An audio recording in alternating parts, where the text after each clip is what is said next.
नमो तस्से भगवतो अरहतो सम्मा सम्बुद्धस्से नमो तस्से भगवतो अरहतो सम्मा सम्बुद्धस्से नमो तस्से भगवतो अरहतो सम्मा सम्बुद्धस्से बुद्धं शरणं गच्छामि धम्मं शरणं गच्छामि संघं शरणं गच्छामि द्वितीयंपि बुद्धं शरणं गच्छामि द्वितीयंपि धम्मं शरणं गच्छामि द्वितीयंपि संघं शरणं गच्छामि तृतीयंपि बुद्धं शरणं गच्छामि तृतीयंपि धम्मं शरणं गच्छामि तृतीयंपि संघं शरणं गच्छामि पानातिपाता वेरमणि सिक्खापदं समादयामि अदिन्नादाना वेरमणि सिक्खापदं समादयामि कामेषु मिथ्याचारा वेरमणि सिक्खापदं समादयामि मुसावादा वेरमणि सिक्खापदं समादयामि पितुना वाचा वेरमणि सिक्खापदं समादयामि हरुषा वाचा वेरमणि सिक्खापदं समादयामि संसप्पलासा वेरमणि सिक्खापदं समादयामि मिथ्याजीवा वेरमणि सिक्खापदं समादयामि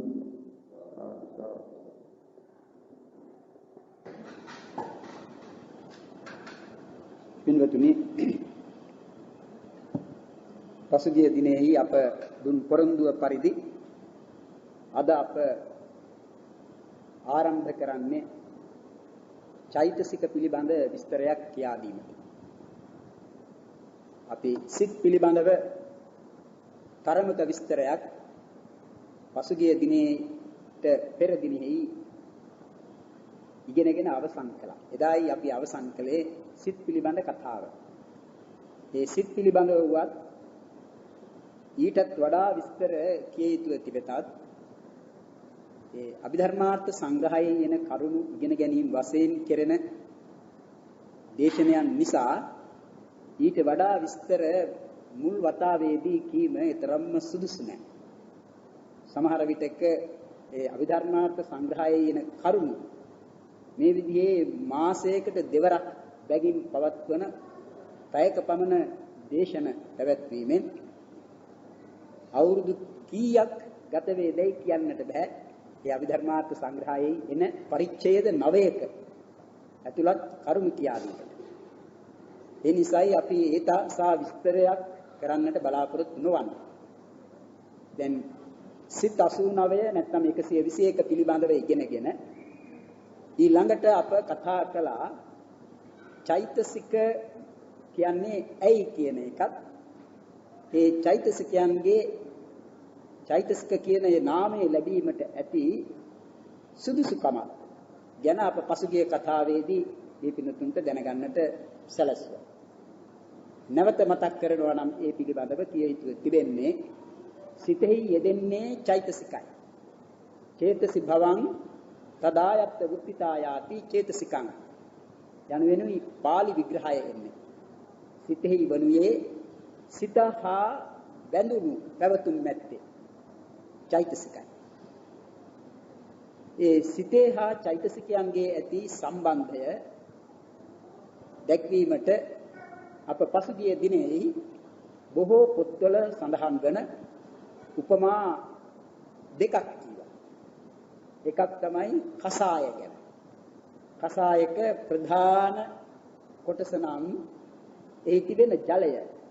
ඒ ජලය හා මිශ්‍රවයි පවතින්නේ අරලු බුළු ආදී ඒ බෙහෙත් ද්‍රව්‍යවල සාරය. ඒ සිත හා චෛතසිකයන්ගේ සම්බන්ධය දැක්වීමට කසාය උපමාවක් කොට ගත්තොත් කසායෙහි ඇති ජලය සිත බඳුයි. එහි වූ ඒ ඖෂධ සාරයන් චෛතසික බඳු. ඒවා ඔවුනොවුන්ගෙන් වෙන් කළ නොහෙන පරිදි එකට බැඳී පවත්නා ආකාරයකුයි අපට දක්නට ලැබෙන්නේ. තවත් උපමාවක් තමයි සූපයක් කියන. හොද්දක තිබෙන ජලය වගේය සිත.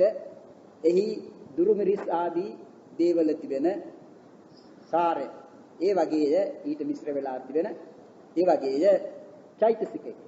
එහෙමත් මා එදා කිව්වා මේ පින්වතුන්ට චිත්ත චෛතසික කියන මේ දෙකේ සම්බන්ධය ක්‍රියාවන්ගේ ඇති සම්බන්ධයක්සේ සැලකිය යුතුයි. ඒ මොකද සිතේ කියන්නේ ද්‍රව්‍යයක් නෙවෙයි. ද්‍රව්‍යාත්මක දෙයක් නෙවෙයි සිතේ කියන්නේ. ඒ නිසා සිත අද්‍රව්‍ය ඒ වගේම අරූප ධර්මයක් කියලායි දක්වන්නේ. තවත් විදිහකින් ඒක නාම ධර්මයක්. චිත්ත චෛතසික කියන ධර්ම කොටස් දෙකම නාම ධර්ම කියලායි හඳුන්වන්නේ. ඒ නාම ධර්ම වලට වඩා වෙනස් ධර්ම කොටසක් තමයි රූප ධර්ම කියන්නේ. ඒ නිසා සත්වයේකු පුද්ගලයෙකු ගැන කතා කරන විට අප කියනවා ඒ නාම රූප ධර්මයන්ගේ සම්බන්ධයක් මිසක සත්වයේ පුද්ගලයෙක් ඇති දෙයක් නෙවෙයි කියලා. අනේ නාම වශයෙන් හඳුන්වන්නේ සත්වයේකු පිළිබඳව කතා කරන විට නාම ධර්මයෝ කියන්නේ මේ චිත්ත චෛතසික ධර්ම. රූප ධර්මයේ කියන්නේ කේසාන්තෙහි පටන් පාදාන්තය දක්වා විශාල ශරීරයක් වශයෙන් පවත්නා ඒ පඨවි ආපෝ තේජෝ වායෝ කියන මහා භූත රූප මුල් කොට ඇති රූප සමූහයක්. ඒවා තමයි රූප නාමයෙන් දැක්වෙන්නේ. එහෙම ගන්නා විට වේදනා සංඥා සංඛාර විඥාන කියන මේ සතර නාම ධර්ම ලෙසත් රූපස්කන්ධය රූප ධර්ම ලෙසත් දක්වනවා. ඒකට නාම රූප වශයෙන් සත්වයන් බෙදෙන විට නාම ධර්ම වනුයේ වේදනාව සංඥාව සංස්කාර විඥාන කියන ස්කන්ධ වශයෙන් සතරක්සේ දැක්වෙන ඒ ස්කන්ධ හතරයි. රූප ධර්ම වනුයේ රූපස්කන්ධයේ රූප ධර්ම. මේ අපේ කතාවට අදාළ වන වනුයේ නාම ධර්ම පිළිබඳ විස්තරයක්. එතකොට නාම ධර්ම වලින් සිත පිළිබඳ සිතයි කියන නාම ධර්ම පිළිබඳ තරමක විස්තරයකුයි අප පසුගිය කතා වලින් අවසන් කළා. දැන් ඊළඟට අපට කියන්නට තිබෙන්නේ නාම ධර්ම වලට ඇතුළත් වේදනා සංඥා සංඛාර කියන ඒ ස්කන්ධ තුනට ඇතුළත් වන චෛතසික පිළිබඳ විස්තරයක්. සිතයි චෛතසිකයි කියන මේවා ඔවුනොවුන් එකට බැඳී වෙන් කළ නොවන පරිදි එකට බැඳී උපදනා ධර්ම වශයෙන් දක්වන නිසා අපට තේරුම් ගන්නට වෙනවා නැත්නම් සිදු වෙනවා ඒ ධර්මයන්ගේ තිබෙන එක්තරා සමාන බව. මොකක්ද මේ සමාන බව? ඒවා නාම ධර්ම, ඒවා අරූප ධර්ම කියන මේ සමානත්වය. ඒ නිසා මේ නාම ධර්ම වූ අරූප ධර්ම වූ චිත්ත චෛතසිකයන්ගේ තිබෙන ඔවුනොවුන්ගේ සම්බන්ධය දැක්වීම සඳහා තමා මා පසුගිය දිනෙහි ක්‍රියාවක් ප්‍රධාන ක්‍රියාවක් හා බැඳී පවත්නා අනුක්‍රියාවක් දක්වා ඒ බඳුය සිතේ හා චෛතසිකයන්ගේ තිබෙන සම්බන්ධයක් කියන එක පෙන්නේ. අප මේ කතාවට ගත්තේ ගමන ක්‍රියාව කියන යාම ගමන ක්‍රියාව. යාමයි කියන්නේ කෙනෙකු සිටින තැනකින් නැගිට තවත් තැනකට තැනක් කරා ඉදිරියට ගමන් කිරීම. ඒ කියන්නේ දැන් කෙනෙක් මෙතනින් පිට වෙලා යනවා නම් මේ ඉන්න ස්ථානයෙන් තමයි ඉන්න ඉරියව්ව නිසා එතනින් නැගිටින්න. ඊළඟට ඉදිරියට පියවර තබමින් මේ ගමන ක්‍රියාව තමන් කරන්නේ. එතකොට යාම ප්‍රධාන ක්‍රියාව වශයෙන් ගත්තොත් දැන් අපි ඇසුවොත් නැත්නම් යන කෙනෙකුව දක්වලා අපි තවත් කෙනෙකුගෙන් ඇසුවොත් අර තැනත්තා කරන ක්‍රියාව මොකක්ද කියලා ඒට ලැබෙන පිළිතුර නම් ඔහු යනවා නැත්නම් ගමන් කරනවා. ඒකනේ දෙන පිළිතුර. ඔහු යනවා. එතකොට ඔහුගේ යෑම සමග ඒ යාමෙන් වෙන් කරන්නට බැරි පරිදි යාමත් සමග ඒකීභූතව මෙන් පවත්නා තවත් ක්‍රියා දෙකක් අපේ එදා අපේ කතාවට ගත්තා. මොනවද ඒ ක්‍රියා දෙක? සිටි තැනින් ඈත් වීමයි කියන ක්‍රියාව හා යන්නේ යම් තැනකට නම් ඒ තැනට ලං වීමයි කියන ක්‍රියාව. දැන් අපට මේ දෙකද ක්‍රියා දෙකක් හැටියට පෙරෙන්නට ඕන. දැන් කවුරු හරි අපට ඕනාවට වඩා ලං වුණොත් අපට කියත හැකි ටිකක් ඈත් වෙන්න. එතකොට එතනත් ඈත් වෙනවා නම් ඒ ඈත් වීමයි කියන එකත් ක්‍රියාවක්. එහෙම නැත්නම් හුඟක් ඈත නම් එතනත් සිටින්නේ. අපි කියමු මේ කතාව කරන විට කතාව නැසෙන පමණ දුරක කෙනෙකු වාඩි වෙලා සිටිනවා නම් අපට කිය හැකි ඕතරම් ඈත ඉන්නේ නැතුව තව ටිකක් ලං වෙන්නේ. එතකොට මේ ලං වීමත් එක ක්‍රියාවක්. අන්න මේ ක්‍රියා දෙකම මේ ගමන ක්‍රියාව සිදු කරන තැනත්තා ඒ ක්‍රියාව සිදු කිරීමත් එක්කම සිදුවෙන ක්‍රියා දෙකක්. මොනවද මේ ක්‍රියා දෙක? ගමන ක්‍රියාව යාම කරන විටම සිදුවන තවත් ක්‍රියා දෙක හැටියට දැක්ුවේ හිටි තැනින් ඈත් වීම සහ යාමට බලාපොරොත්තු වනුයේ යම් තැනකටද ඒ තැනට ලං වීම. ඒ ඈත් වීම හා ලං වීම මොන ක්‍රියාවක් හා බැඳීද පවතින්නේ? ගමන ක්‍රියාව යාම සමග බැඳී පවතින්නේ. අපි ඒ යන තැනට කිව්වොත් දැන් නවතින්නේ කියලා එතම නවතිනු හැටියේම සිදුවන්නේ මොකද්ද? ඒ යාමත් සමග පැවති ඈත් වීමයි කියන එකත් නවතිනවා. තවත් තැනකට ලං වීමයි කියන එකත් නවතිනවා. ආයමත් ආරම්භ කළොත් ගමන ක්‍රියාව නැවතත් අර ඈත් වීමත් පටන් ගන්නවා, ලං වීමත් පටන් ගන්නවා. අයිමත් නැවතුනොත් ඒ නැවතීමත් සමගම ඈත් වීමත් නවතිනවා, ලං වීමත් නවතිනවා. මෙන්න මේ උපමාව ක්‍රියාවකින්ම ගත්ත උපමාව ඊටාම සුදුසුයි. චිත්ත චෛතසිකයන්ගේ තියෙන සම්බන්ධය දැක්වීම. සිතේ කියන්නේ ප්‍රධාන ක්‍රියාව. ඒ ශක්තියක්, ක්‍රියා මාත්‍රයක්. දැන් සිතනවා කියන එක ක්‍රියාවක්. සිතෙන් කරන්නේ ඒක. සිතීම ක්‍රියාවක්. ඒ සිතීමේ කියන මේ ක්‍රියාව එක්ක වෙන් කළ නොහෙන පරිදි බැඳී පවතින අනුක්‍රියා තමයි චෛතසිකය. හරියට ගමන ක්‍රියාව සමග වෙන් කළ නොහෙන පරිදි බැඳී පැවති ඒ ගමනට සම්බන්ධ අනුක්‍රියාවන ඈත් වීම සහ ලං වීම වගේම සිතේ කියන ප්‍රධාන ක්‍රියාව සමග වෙන් කළ නොහෙන පරිදි ඒ එක්කම බැඳී පවත්නා අනුක්‍රියා සමූහයක් තමයි චෛතසික නාමයෙන් හඳුන්වන්නේ. ඒ නිසා චෛතසිකයන්ගේ සිතහා යෙදීම් වශයෙන් පවත්නා චෛතසික වෙන් කර ගන්නට තිබෙන ලක්ෂණයක් දක්වනවා. නැත්නම් ලක්ෂණ 4ක් දක්වනවා. සිත හා චෛතසිකයන්ගේ සම්බන්ධය චෛතසික පිළිබඳ ලක්ෂණ 4කින් දක්වනවා. කොහොමද දක්වන්නේ? සිත සමග එකටම ඉපදීම. ඒ කියන්නේ සිත උපදින අවස්ථාවේදීම උපදීම. සිත පහළවන්නේ යම් වේලාවකද යමක් අරමුණු කොට යම් සිතක් ඇති වේද ඒ ඇති වෙන අවස්ථාවේදීම තමා ඒ සිතේ පවත්නා සිතේ හටගන්නා චෛතසිකයන්ගේ ඇතිවීම.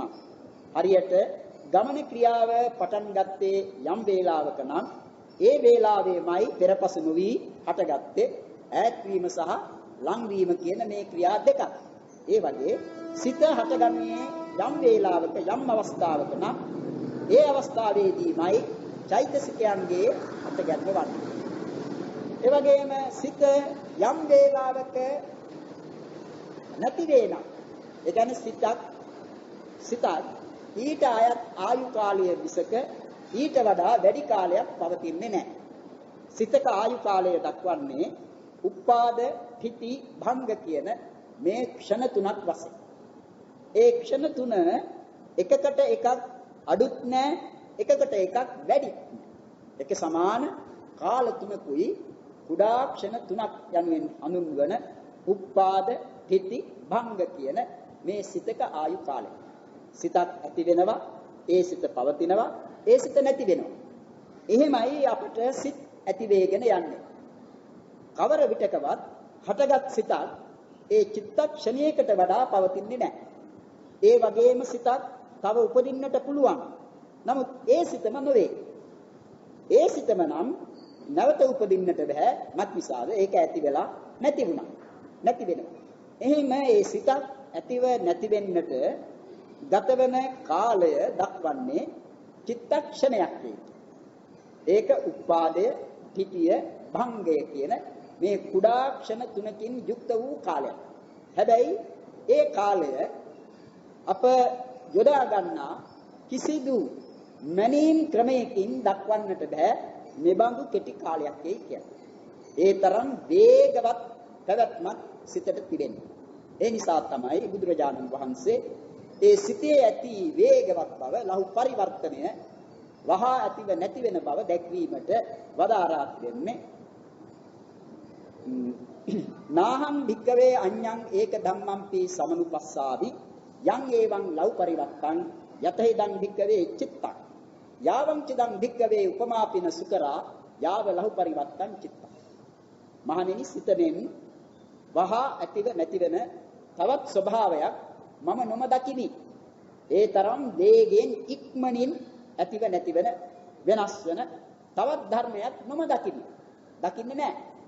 යාවං චිදං භික්කවේ උපමාපින සුකරාල යාව ලහු පරිවත්තං චිත්තං. ඒ සිතේ තිබෙන ලහු පරිවර්තනයට වහා ඇතිව නැතිවීමට උපමා වශයෙන් දැක්වීමක්ද අපහසුය. ඒ කියන්නේ උපමාවක් දක්වන්නට නැහැ. ඒ තරම් වේගයෙන් ඇතිව නැතිවන තවත් ධර්මයක් නැති නිසා සිතට මේ දේ උපමා කරත හැකියි කියලා දක්වන්නට බෑ. ඒ තරම් වේගවත් ධර්මයක් සිත.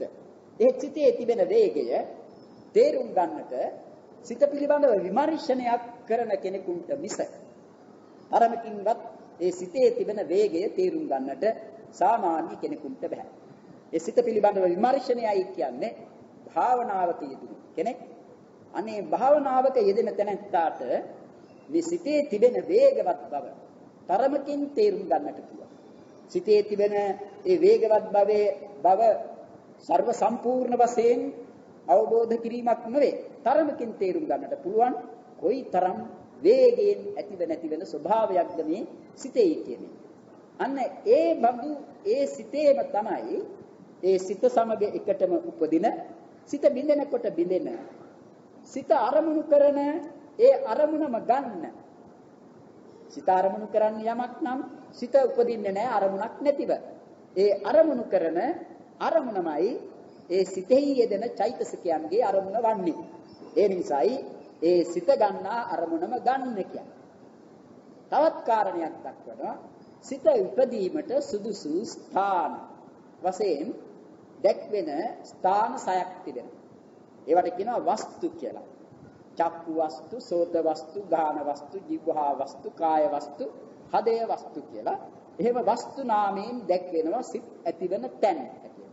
අන්න යම් තැනක සිත උපදීද ඒ සිතෙහි හට ගන්නා චෛතසික උපදින්නේද ඒ තැනමය, ඒ වස්තුවම ඇසුරු කොටය කියන මෙන්න කරුණු 4ක් දක්වනවා.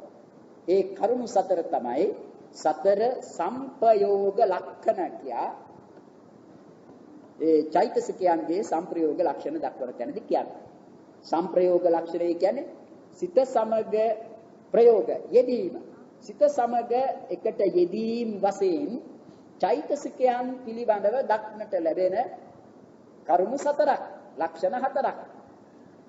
ඒවා චෛතසිකේ කියලා වෙන් කර ගන්නට තිබෙන ලක්ෂණ 4. මොනවද ඒ 4? සිත සමගමයි එකට උපදින්නේ. සිත සමගමයි එකටම නිරුද්ධ වන්නේ. සිත ගන්නා ඒ අරමුණමයි චෛතසික ගන්නෙ. සිත හටගන්නේ යම් වස්තුවක නම් ඒ වස්තුව ඇසුරු කොටමයි ඒ සිතෙහි ඇති චෛතසික උපදින්නේ. මෙන්න මේ 4 සංප්‍රයෝග ලක්ෂණ. මේ දක්වා මා පසුගිය දිනෙහි දැන් ඊළඟට අපට කියන්නට වන්නේ ඒ චෛතසික නම් චෛතසික කොපමණද ඒවා එබඳු සංඛ්‍යාවක් වන්නේ ඒවාට ඇති විශේෂ ලක්ෂණ නිසා ඒ ලක්ෂණ මොනවාද කියන මේ බව දැන ගැනීමයි ඊළඟට අප විසින් කළ යුතුව තිබෙනවා. චෛතසික 52ක් දක්වා තිබෙනවා. චෛතසික 52ක්. ඒ බව ඒ අභිධර්මාර්ථ සංග්‍රහයේ චෛතසික පිළිබඳ පාඩම ආරම්භ කරන විට කියනවා ඒකුප්පාද නිරෝධාච ඒකාලම්බන වත්තුකා චේතෝ යුත්තා විපඤ්ඤාස ධම්මා චේතසිකා මතා ඒකුප්පාද නිරෝධාච ඒකාලම්බන වත්තුකා සමාන උපාදයක් ඇති. ඒ කියන්නේ එකවර උපදින ඒක නිරෝධ එකවරම නිරුද්ධ වෙන ඒකාරම්මන එකම අරමුණක් ගන්නා ඒකවත්තුක ඒ එකම වස්තුවක් ඇසුරු කරන යම් ධර්ම සමූහයක් වේද ඒවාට කියනවා චෛතසිකය කියලා. ඒ කීවේ දැන් මම ටිකකට කලින් කියපු ඒ සතර සංප්‍රයෝග ලක්ෂණ. ඉතින් ඒ කියනවා ඒකුප්පාද නිරෝධාච ඒකාලම්බන වත්තුකා චේතෝ යුත්තා සිතෙහි යෙදුණු චිතේ චේතෝ යුත්තා විපඤ්ඤාස ධම්මා විපඤ්ඤාස ධම්මා කීවේ 52ක් වූ ධර්මයෝ 52ක් වූ ධර්මයෝ චේතසිකා මත චෛතසිකයයි කියනු ලැබේ. එතන මේ ධම්ම කියන වචනයක් එනවා. චේතෝ යුත්තා විපඤ්ඤාස ධම්මා විපඤ්ඤාස ධම්මා 52 ධර්මයෝ. මෙන්න මේ ධර්ම කියන වචනය ඉතා වැදගත් වචනයක්. සාමාන්‍යයෙන් නම් ධර්ම කියන මේ වචනය සම්බන්ධ වනුයේ අප බුද්ධ ධර්මය කියන තැන ධර්මය කියන මෙයටයි.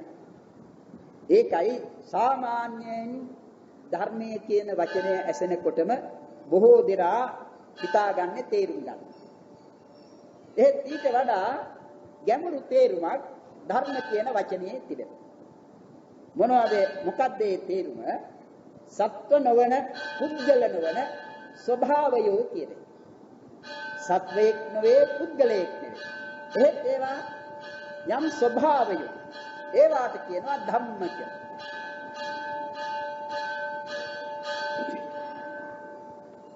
ඉතින් මේවා සත්ව නොවන පුද්ගල නොවන ස්වභාව. ඒ නිසායි ඒවාට ධම්ම කියන්නේ.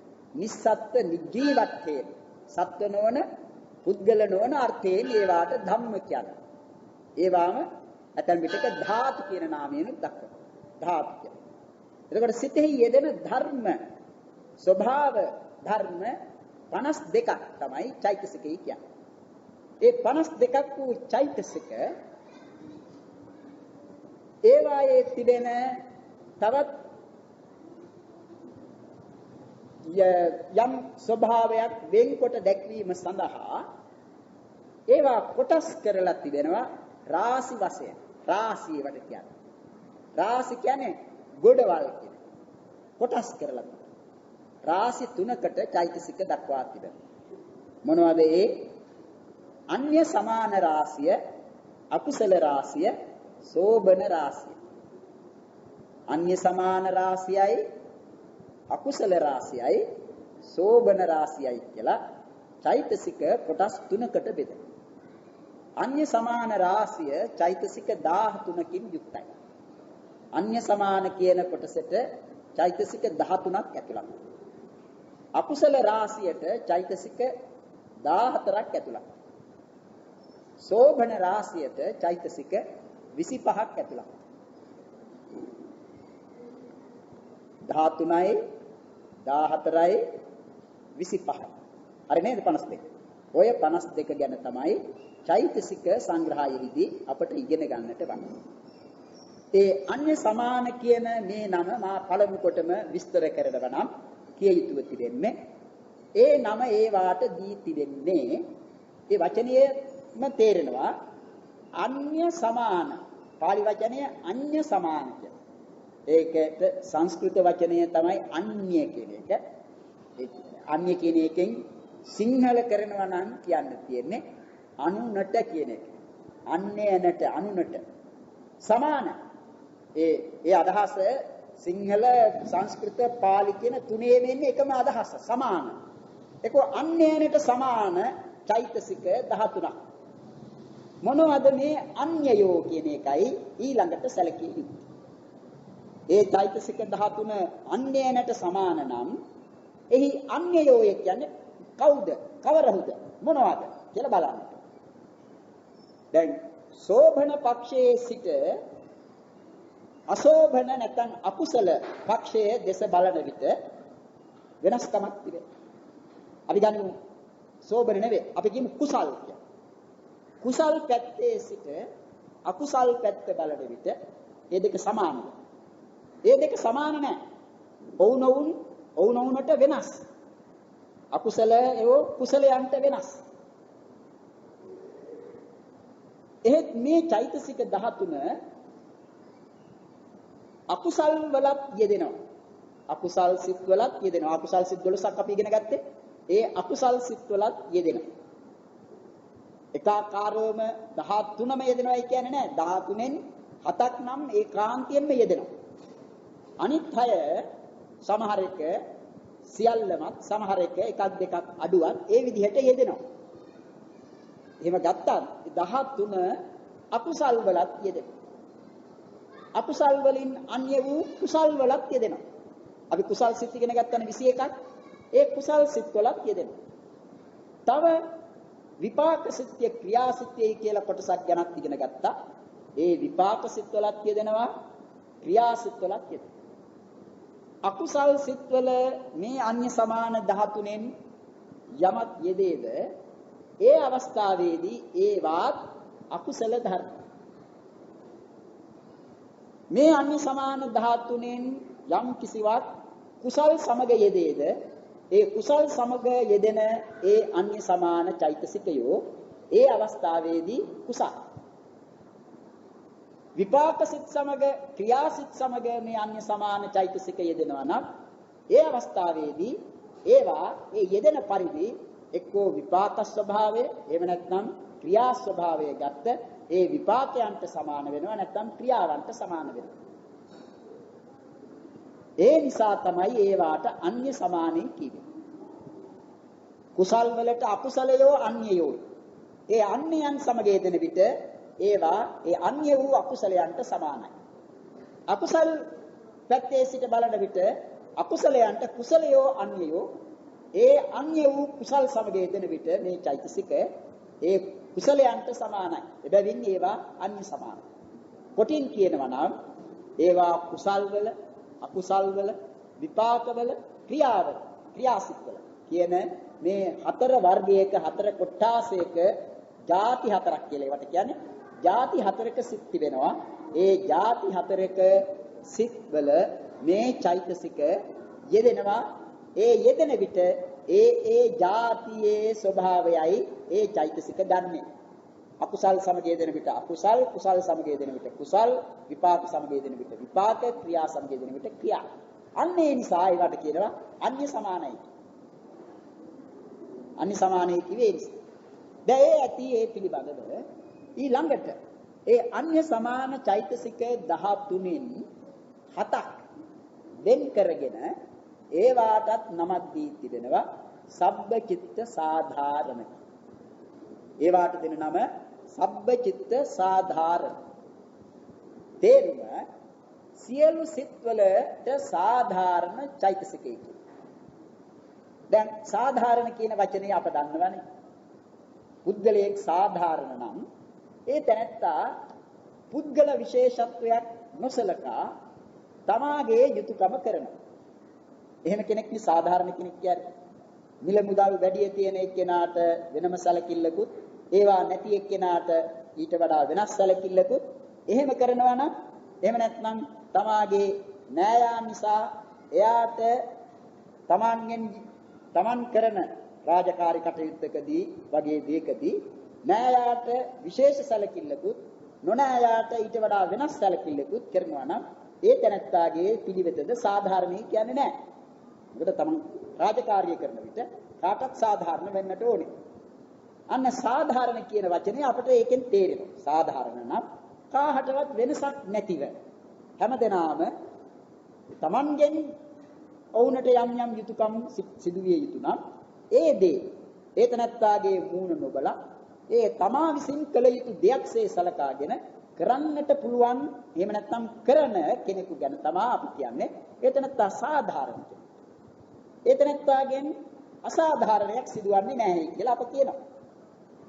ඒ වගේ මේ චෛතසික 7 මේවා අකුසල්, මේවා කුසල්, මේවා විපාක, මේවා ක්‍රියා කියලා එහෙම වෙනසක් කරන්නේ නැහැ. එහෙම වෙනසක් නොකොට ඒ හැම જાතියකම සිත්වල මේ චෛතසික 7 එකාකාරවම යෙදෙනවා. ඒ නිසායි ඒවාට කිව්වේ සබ්බ චිත්ත සාධාරණ. සබ්බ චිත්ත සාධාරණයි කිව්වේ ඔය කාරණේ නිසා. දැන් ඒක තේරෙනවා. සිත් තිබෙන්නේ 89ක්. එහෙම නැත්නම් තවත් ක්‍රමයකින් දක්වන විට 121ක්. ඒ 89ක් වූ හෝ 121ක් වූ හෝ ඒ සිත්වල එකක්වත් නොඅඩුව එකක්වත් අඩුවන්නේ නැතිව නොඅඩුව මේ 7ම එකාකාරව යෙදෙනවා. ඒ නිසා ඒවාට කියනවා සබ්බ චිත්ත සාධාරණ. සිත් වලින් මේ චෛතසික 7න් එකක්වත් අඩු සිතක් කොහෙවත් ලැබෙන්නේ නැහැ. කාටවත් ලැබෙන්නේ නැහැ. මේ 7 ඒ කොයි සිතකත් තිබෙනවා. ඒ නිසා සබ්බ චිත්ත සාධාරණ. දැන් ඒ සබ්බ චිත්ත සාධාරණත්වයේ පිළිබඳව එය ඊළඟට යටත් පිරිසෙන් අපි සබ්බ චිත්ත සාධාරණ අතුරේ ඒ චෛතසික 7 මොනවද කියා එයින් අඩු ගණනේ එකක් ගැනවත් ටිකක් හරි කියන්නට ඕන. ඒ 7 නම් කරලා තිබෙන්නේ පස්ස වේ. ඒක මතක තබා ගන්නට ඕන කරන එකක්. ඒ පාඩමක් හැටියට ඉගෙන ගන්නවා නම් ඒ නම් 7 පස්ස වේදනා සංඥා චේතනා ඒකග්ගතා ජීවිතින්ද්‍රිය මනසිකාර මෙන්න මේ චෛතසික 7යි සබ්බ චිත්ත සාධාරණ චෛතසිකය. ඉතින් අපි අඩු ගණනේ ඒ මුලින් කියවෙන ඒ පස්සේ ගැනවත් ටිකක් සලකා බලමු. පස්ස කියන මේ වචනය සිංහල කරනවා නම් පහස කියලායි සිංහල කරන්නට වන්නේ. පහස. ඒකේ සංස්කෘත වචනය තමයි බොහෝ දෙනාට පුරුදුව තිබෙන්නේ ස්පර්ශ කියන්නේ. ස්පර්ශ.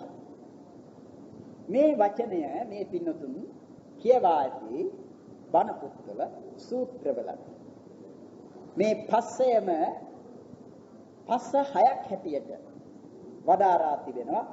චක්ඛු සම්පස්සෝ, සෝත සම්පස්සෝ, ගාන සම්පස්සෝ, જીවහා සම්පස්සෝ, කාය සම්පස්සෝ, මනෝ සම්පස්සෝ කියලා ඒ ద్వාරයන්හි ඒ ద్వාරයන්හි යෙදෙන සිත්වල හට ගන්නා පස්සේ හැටියට චක්සුද්්වාරයෙහි හට ගන්නා පස්සේ චක්කු සම්පස්ස. ඒ විදිහට ඒවා නම් කරතියි. චක්කු සම්පස්ස, සෝත සම්පස්ස. ඒක නෙවෙයි අපිට මේ අවස්ථාවේදී උමනා කරන්නේ පස්සෙහි ස්වභාවය. පස්ස කියන්නේ ඇයි? ඇයි ඒකට පස්සේ කියන්නේ? දැන් ඒක නිකම්ම අපට තේරෙන්නේ නැහැ. මේක සිතක හටගන්නා ධර්මයක් කියන බව. ඒ දැන ගැනීම සඳහා අපට උපමා නැත්නම් ඒ පිළිබඳව තවත් නොයෙක් කරුණු දැක්වීම උපකාරයි. ඒ කාරණය නැත්නම් මේ ධර්මය කෙබඳු ධර්මයක් දැයි තේරුම් ගැනීම.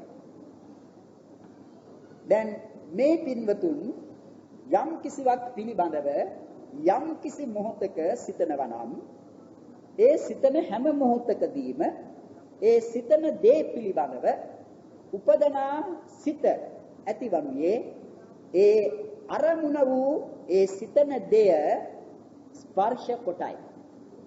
ඒ ස්පර්ශ කිරීම සිතේ ඇතිවන මේ පස්සයටයි අයිති. පස්ස කියන චෛතසිකයටයි අයිති. දැන් අපි ගනිමු යම් කිසි දෙයක්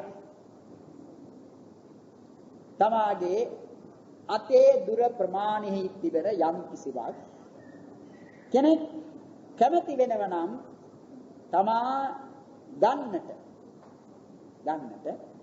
ඒ තැනැත්තා විසින් පළමු කොට ඒ දේ ඒ වස්තුව කරා තමාගේ අත යවා ගන්නා විට දැන් අත යවුවට ගන්න බෑ.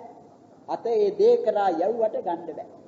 නමුත් ඒ ගන්නා විට નિરાයාසයෙන්ම සිදුවන දෙයක් තමයි ඒ දේ ඇල්ලීම කියන එක. ඒ දේ ඇල්ලීම. නොල්ලා ඒක ගන්නට බෑ. වෙනත් උපක්‍රමයකින් සමහර විටක කාන්දම් තියෙන දෙයක් නම් කාන්දමෙන් එහෙම ගත්තන් එතනක් තිබෙනවා ඒ පස්සය නැත්තම් එතනක් යම්කිසි ස්පර්ශයක් තිබෙනවා. හැබැයි මේ පස්ස චෛතසිකය නෙවෙයි. ඒක රූප ධර්මයන්ට අයත් වෙනම දෙයක්. අපි පස්ස චෛතසිකය ගැනයි ඉගෙන ගන්නට යන්නේ. හරියට යම්කිසි භාණ්ඩයක් යම්කිසි වස්තුවක් ගැනීමේදී ඒ ගන්නා දෙෙහි තමාගේ අත සැපෙන්නාක් මෙන් සිතින් ගනු ලබන යම්කිසි අරමුණක් වේ නම් ඒ අරමුණෙහි සිතේ සැපීමක්ද විය යුතුයි. සිතේ සැපීමක්. එහෙම නැත්නම් මේ අරමුණ ගන්නට බෑ. මේ සැපීම සිත නෙවේ. ඒ හැපෙන ස්වභාවය සිත නෙවේ. එනම් කුමක්ද? ඒ තමයි මේ පස්ස නාමයෙන් දැක්වෙන චිත්තාංගය. ඒක සිතේ අංගයක් නැත්නම් සිතේ අවයවයක්. ඒකයි චෛතසිකයක් ඒක. සිතේ යෙදෙන චෛතසිකයක්. ඒකට අරමුණු ගැනීම සිතෙන් කෙරෙන්නේ. අරමුණු ගන්නේ කුමක්දයි කියලා ඇහුවොත් අප කියන්නේ සිතෙන් මේක. නමුත් ඒ අරමුණු ගන්නා සිතට ඒ සිතින් ගනු ලබන අරමුණ ගන්නට බෑ. පස්සෙන් ලැබෙන මේ ස්පර්ශ කිරීමේ උපකාරය නැත්නම් යම් කිසි අරමුණක් කෙනෙකු ගන්නව නම් ඒ ගනු ලබන අරමුණෙහි තමාගේ සිත හරියට අතින් ගනු ලබන දෙෙහි අත හැපෙන්නාක් මෙන් සිතින් ගනු ලබන දෙෙහි සිතේ හැපීමක් තිබෙන්නට ඕන. ඒක අපට දැනුණත් නොදැනුණත් ඒ අරමුණ ළඟ තිබුණත් දුර තිබුණත් ඒ සැපීම බඳු ස්වභාවයක් තමයි අර අත යම්කිසි වස්තුවක හැපී ඒ වස්තුව කෙනෙකුට ගන්නට පුළුවන් වන්නේ. අන්න ඒ වගේ හැපෙන ආකාරයෙන් පවත්නා චෛතසිකයක්, චිත්තාංගයක්, නාම ධර්මයක්, එහෙම ස්වභාවයක් තමයි පස්ස නාමයෙන් බුදුරජාණන් වහන්සේ දේශනා කොට වදාළා. දැන් මේ පින්නතුන්ට බොහොම හුරු පුරුදු ඇති පාඨයක් තිබෙනවා. චක්ඛුංච පටිච්ච රූපේච උප්පජ්ජති චක්ඛු විඥානං තින්නං සංගති පස්සෝ. චක්ඛුංච පටිච්ච රූපේච උප්පජ්ජති චක්ඛු විඥාන. අසත් රූපයත් කියන මේ දෙක නිසා චක්ඛු විඥානය කියන ඒ රූපය දැනගන්නා සිත උපදී. තින්නං සංගති පස්සෝ. ඒ රූපයයි ඇසයි චක්කු විඥානයයි කියන මේ තුනේම එක්වීම පස්සයයි කියලා ඒ වචනාර්ථෙහි එන්නේ. වචනාර්ථ වශයෙන් එන්නේ ඒකයි. ඒකෙන් තේරුම් ගත යුත්තේ ඒ විදිහට ඒ කියන්නේ ඒ වචනාර්ථෙහි එල්බගෙන මේ තුන කලින් නැති වෙලා ඒ තුන නිසා පස්සේ උපදිනවයි කියලා කෙනෙකු අර්ථකථනයක් කළොත් ඒක වැරදි. එහෙම නෙවෙයි ඒක වань. එහෙනම් කොහොමද? දැන් මේ පින්නතුන් අප දන්නවා අපේ චක්සුර් විඥානයේ කියන අපට උපදනා දැකීම කියන මේ සිතේ චක්සුර් විඥානයේ තියෙන දකින්න බව. ඒ දකින්නට නම් දැකීම සඳහා අවශ්‍ය වන රූපයක් ඉදිරිපත් වන්නට ඕන. ඒ රූපය චක්සු ප්‍රසාදයට යොමු කල්හි ඒ චක්සු ප්‍රසාදයේ ගැටුණු මේ රූපාරම්මණයේ එල්බගෙන චක්කු විඥානය කියන මේ සිත හට ගන්නට නම් ඒ රූපාරම්මණයෙහි චක්ෂු විඥානය හප්පවන ගැටවන පස්සේයි කියන මේ ධර්මය ඒ සිතේ උපදින්නට ඕන. එහෙම නැත්නම් මේ ආරම්භ කරන්නට බෑ. ඒ නිසා තමයි අනිත් චෛතසික සියල්ලටම වඩා පස්සේට මුල් තැනක් දී තිබෙන්නේ මේ අරමුණු දැන ගැනීම කෘත්‍යයට හා ඒ චෛතසිකයන්ගේ ඉපදීමට අතිශයින් උපකාරක බවක් ඒ පස්සෙහි තිබෙන නිසා. දැන් අනිත් චෛතසික ගැන කියන්නේ ඒවා ද්විජයි කියලා. දැන් සිත ගැන කතා කරන විට සිත ප්‍රධාන ධර්මයේ කියලා පෙන්නන්නේ. ඒ නිසා චෛතසික උපදිනවා හට ගන්නවා කියලා. මනෝ පුබ්බංගමා ධම්මා මනෝ සෙට්ඨා මනෝමය මනසාචේ පසන්නේන නැත්තම් පදුට්ඨේන ඔය ආදි වශයෙන් එන ગાථා තියෙනවනේ දෙකක්. එහි මනෝ පුබ්බංගමා ධම්මා කියන්නේ සිත ධර්ම කියන ඒ චෛතසිකයන්ට පූර්වාංගම පෙරට වෙන ප්‍රධානත්වය දරන ප්‍රධාන වන ධර්මයයි කියන තේරුම. ඒ චෛතසිකයෝ මනෝමයයි කියන මනෝමයයි කියන්නේ සිත නිසායි හටගන්නේ. සිත නිසායි හටගන්නේ මනෝමය. මනසාචේ පදුට්ඨේන භාසතිවා කරෝතිවා කියන්නේ ඉතින් ඒ ප්‍රදූෂ වූ සිතෙන් කරන කතාව හෝ ක්‍රියාව නිසා කෙනෙකුට සිදුවන්නා වූ අකුසලයේ විපාකය පසුව විඳින්නට සිදුවන බව දැක්වෙන අර්ථවත් ඒව ගාථාවකුයි ඒකෙන්නේ. ඒ ගැන නෙවෙයි. මේ මනෝමය කියන එක. මනෝමය කියේ සිත නිසා හටගන්නවයි. සිතින් හටගන්න. එතකොට සිත චෛතසිකයන්ගේ හටගැන්මටත් ප්‍රධාන වන ධර්මය. මක් නිසාද? සිත නැතිව චෛතසික උපදින්නේ නැහැ. සිත නැතිව චෛතසික උපදින්නේ නැහැ. නමුත් චෛතසික වලන් සිතේ ඇතිවීමට උපකාරය තිබෙනවා. ඒ නිසා තමයි එකද චෛතසිකයකින්වත් තොර සිතක් උපදින්නේ නැහැ. අඩු ගණනේ සිතක චෛතසික අර සබ්බචිත්ත සාධාරණ කියන හතවත් තිබෙන්නට ඕන. ඒ නැතිව සිතක් හටගන්නෙත් නැහැ. ඒ නිසා මේ දෙකේම තිබෙනවා වුණුනට උපකාරයක්. වුණුනට උපකාරයක් තිබුණා. සිත තමයි ප්‍රධාන වන්නේ මක් නිසාද? ඒ සිත නූපදින්නට චෛතසික එකක්වත් උපදින්නේ නැති නිසා. ඒ නිසා සිත හා චෛතසික කියන මේ දෙකම වුණුනට උපකාරව පවත්නා ධර්ම වෙතත් සිතයින් ප්‍රධානයි චෛතසික අප්‍රධානයි. ඒ චෛතසික අතුරෙනු අරමුණු ගැනීම සඳහා අතිශයින්ම ඉවහල් වන පස්සේ තිබෙන ප්‍රයෝජනය උපකාරකත්වය තේරුම් ගන්නට තමා උත්සාහ කළ යුතු වන්නේ. අනිත් චෛතසික පිළිබඳව කියන්නේ ඒවා ද්විජයි කියන්නේ. ද්විජ කියන්නේ හේතු දෙකක් නිසා උපදිනවයි කියන්නේ. ඒ ඉදීමට හේතු වන කරුණු දෙකක් තිබෙනවා. අපි ගන්නමු වේදනාව. දැන් මේ පින්නතුන් වේදනාව ගැන කොහොමද කියා තිබෙන්නේ? පස්ස පච්චයා වේදනා කියලා. පස්ස පච්චයා වේදනා. ඒ වේදනාව පමණක් නෙවෙයි. චක්කු සම්පස්සජා වේදනා. ඊළඟට චක්කු සම්පස්සජා සංඥා. එහෙම වෙනවනේ. ඒ මොකද එහෙම දක්වන්නේ? මේ අනිත් චෛතසික පස්සය ප්‍රධාන කොට ඇති නැත්නම් පස්සයට මුල් තැනක් ලැබෙනවා අන්‍ය චෛතසිකයන්ගේ උපත පිළිබඳව සැලකෙනවා. ඒ පස්සේයි කියන අරමුණ ස්පර්ශ කරන ස්වභාවය සිතෙහි හටගන්නේ නැත්නම් කවර සිතක්වත් උපදින්නේ නැහැ. කිසිදු සිතකට උපදින්නට බෑ. ඒ සිත උපදින්නට සිත සමගම ඇතිව ඒ අරමුණ ස්පර්ශ කරන ධර්මය ඇති වෙන්නට ඕනේ. ඒ ධර්මය සිත සමග උපදින නිසා තමයි ඒ අරමුණ ස්පර්ශ කරන ඒ ධර්මෙහිම එල්බගත් සිතක් හටගන්නේ. ඒ නිසායි චක්කු සම්පස්ස, සෝත සම්පස්ස, ගාන සම්පස්ස, જીවහා සම්පස්ස, කාය සම්පස්ස, මනෝ සම්පස්ස කියා ඒ පස්සය සය ආකාරයක් කොට දක්වනවා. ඊළඟට චක්කු සම්පස්සජා වේදනා, සෝත සම්පස්සජා වේදනා, ගාන සම්පස්සජා වේදනා, જીවහා සම්පස්සජා වේදනා, කාය සම්පස්සජා වේදනා, මනෝ සම්පස්සජා වේදනා.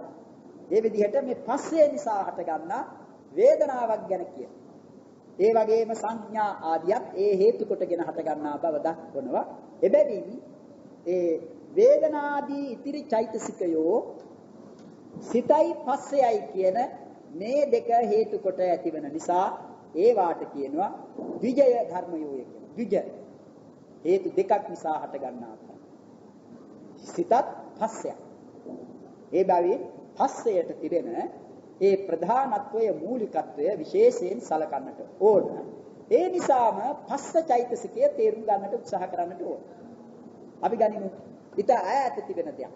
දැන් එංගලන්තයට වගේ දුර පළාතකට ගිහින් පුරුදු කෙනෙකු වෙතොත් ඒ තැනැත්තාට තමා ඒ එංගලන්තයේදී දුටු දෙයක් මෙහි සිට දැන් සිතන්නට පුළුවන්. ඒ සිටිය හැක්කේ සිත සමග උපදනා වූ ඒ පස්සය ඒ එංගලන්තයේ තිබෙන ඒ අරමුණ මේ සිතේ යෙදෙන චිත්තාංගයක් වශයෙන් ස්පර්ශ කරන නිසා. ඒ නිසා හිතන්නට එපා ස්පර්ශ කිරීමට නැත්නම් මේ පස්සේ තිබෙන ස්පර්ශයට සිත ඒ තැන දක්වාම ඇදීගෙන යන්නට ඕනේ කියන්නේ. එහෙම යනවා නම් සිත ඉතින් හැතැම්ම දහස් ගණනක් යන ධර්මයක් වෙන්නට ඕනේ. එහෙම යාමක් නැහැ. බුදුරජාණන් වහන්සේ වදාරා තිබෙනවා දූරංගමං කියන එක. දූරංගමං ඒක චරං අසරීරං ගුහාසයන් ඒ චිත්තං සංයමස්සන්ති මොක්ඛන්ති මාර බන්ධන ඔය ආදි වශයෙන් එහෙම වදාරා තිබෙනවා. නමුත් මේ වදාරා තිබෙන්නේ සිත යන හින්දා නිසාම නෙවෙයි. අරමුණක් ගැනීමට සිතට පුළුවන් කොයිතරම් මේ අරමුණ ඈත තියෙන දෙයක් වත් ඕනෑම ඈත තැනක තිබෙන අරමුණක්වත් මෙහි සිට අරමුණු කරන්නට පුළුවන්. ඒ නිසායි දූරංගමං. ඒක හරියට දුර ගමන් යාමක් වගේ. දූරංගම. ඒක චරං කීවේ තනිවයි හැසිරෙන්නේ. සිත් දෙකක් එකවර උපදින්නේ නැහැ. එක සිතයි එකවරකට තිබෙන්නේ. අසරීරං කීවේ සිතට ශරීරයක් නෑ, රූපයක් නෙවෙයි සිතේ කියන්නේ නාම ධර්මයක්, අරූප ධර්ම. ගුහාසයන් කියන්නේ සිත හට ගන්නා ඒ වස්තු රූපය ඇසුරු කොටයි පවතින හරියට ගුහාවක සයනය කරන්නා වගේ. එබඳු සිත යමෙක් සංවර කරගන්නේ නම් ඒ තැනත්තා මාර බන්ධනින් මිදෙනවයි කියන එකයි ඒ ගාථාවේ තේරුම. නමුත් අපේ කතාවට උවමනා කළේ දැනගන්නට පස්සේ තිබෙන ස්වභාවය. එතකොට පස්සේ කියන එක තේරුම් ගැනීමට උපමා තවත් තිබෙනවා. සමහර විටක අපට දක්නට පුළුවන් අපිටම මේ අත්දැකීම් තිබෙන්නට පුළුවන් කවුරු හරි ඇඹුල් කනකොට ඒ ඇඹුල් කන එක්කෙනා එයයි ඇඹුල් කන්නේ. නමුත් ඒක බලාගෙන ඉන්න එක්කෙනාටත් කටේ කෙලුණනවා. මොකද තමා මේ ඇඹුල දැන් ස්පර්ශ කරලා ඒ ස්පර්ශ කලේ තවාගේ තොලේ නැත්තම් දිවේ ගැටිලා නෙවෙයි. දිවේ ගැටුනේ නැහැ. නමුත් ඒක ඇඹුලක් බව තමන් දන්නවා. ඒක සිතේ උපදනා වූ චිත්තාංගයක් වන මේ පස්ස නැමැති චෛතසිකයෙන් කරන ලද සිතේම ඉපද ඒ චෛතසිකයෙන් කරන ලද ස්පර්ශයෙන්සයි තමන්ට මේ කටේ කෙලෙන්නේ. ඒ වගේ තේරුම් ගන්නට ඕනේ පස්සෙහි ස්වභාවය. දැන් සමහර කෙනෙකුට බොහෝම උඩක අපි ගනිමු කුඩා ළමයෙකු නැත්තම් වැඩිහිටියෙකු වුණා බොහොම උස ගහකට නැගලා ඉන්නවා දකින්නට ලැබුණම සමහර කෙනෙකුගේ මේ බිමේ ඉන්න කෙනෙකුගේ කකුල් හිරි වැටෙනවා. මොකද එයාට එක්තරා චකිතයක් බයක් හිරිවැටීමක් මේ හේතු කොටගෙන ඇති වෙනවා. මේ බොහෝ උස්ස දැනකට නැගලා මේ මිනිස්සයා ඉන්නේ. තමාට ඇති වෙනවා යම් කිසිවක්. මොකද එහෙම වන්නේ මේ ඒ තැනත්තා සිටින ඒ අවස්ථාව තමාගේ චිත්තාංගයක් වශයෙන් උපදිනා පස්සේ අරමුණු කෙරෙන භයානකකම ආදී වශයෙන් ඒක අරමුණු වෙලා Tamanට මේ තත්ත්වය ඇතිවක්. අර ඒකටත් වඩා හොඳ උපමාව තමයි අර කලින් කීවේ කටේ කෙලෙින උනන බව. අඟුල් කණු දැක්කාම කෙලුණ. ඒ පමණක් නෙවෙයි Taman ආසා කරන යම්කිසි රස කෑමක් එහෙම දක්නට ලැබුණොත් එහෙම එහෙත් කෙලුණන්නට පුළුවන් කෙනෙකුගේ කටට මේ එය අරමුණු කිරීම වශයෙන් කෙරෙන ස්පර්ශය නිසා. අනේ ඒ බඳු තත්වයක් පස්සය කියන එක තේරුම් ගන්න. පස්ස චෛතසිකයේ ස්වභාවය ඒ බඳු.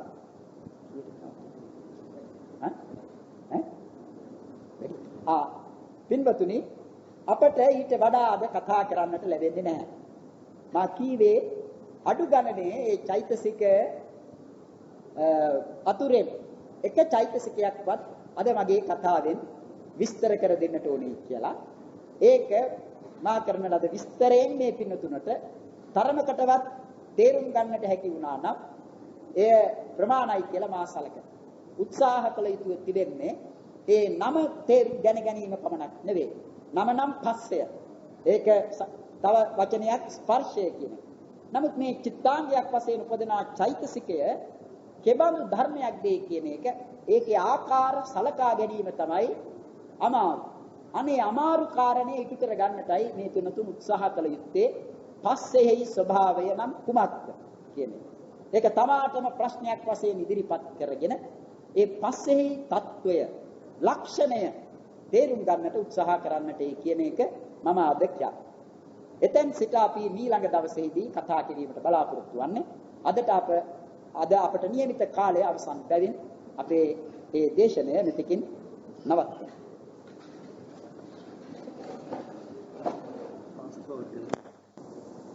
සබ්බේ සංඛාරා නිච්ඡාති යදා පඤ්ඤාය පස්සතිය තංජිගති විච්ඡේතනං භූතිය සබ්බේ සංඛාරා දුක්ඛා යදා පඤ්ඤාය පස්සතිය තංජිගති විච්ඡේතනං භූතිය සබ්බේ ධම්මානස්සා යදා පඤ්ඤාය පස්සතිය තංජිගති විච්ඡේතනං භූතිය දුක්ඛප්පත්තා දුක්ඛා ප්‍රත්‍ත්තා දුක්ඛය සෝකප්පත්තා දුක්ඛා උප්පති පාරිණු ආකාශත්තා චුම්මත්තා දේවානාගාමී චිත්තා සුනන්තං විද්වා සංගතං ස්ථාපනං ආකාශත්තා චුම්මත්තා දේවානාගාමී චිත්තා සුනන්තං විද්වා සංගතං ස්ථාපනං ආකාශත්තා චුම්මත්තා දේවානාගාමී චිත්තා සුනන්තං විද්වා සුදයන්තු වං සදං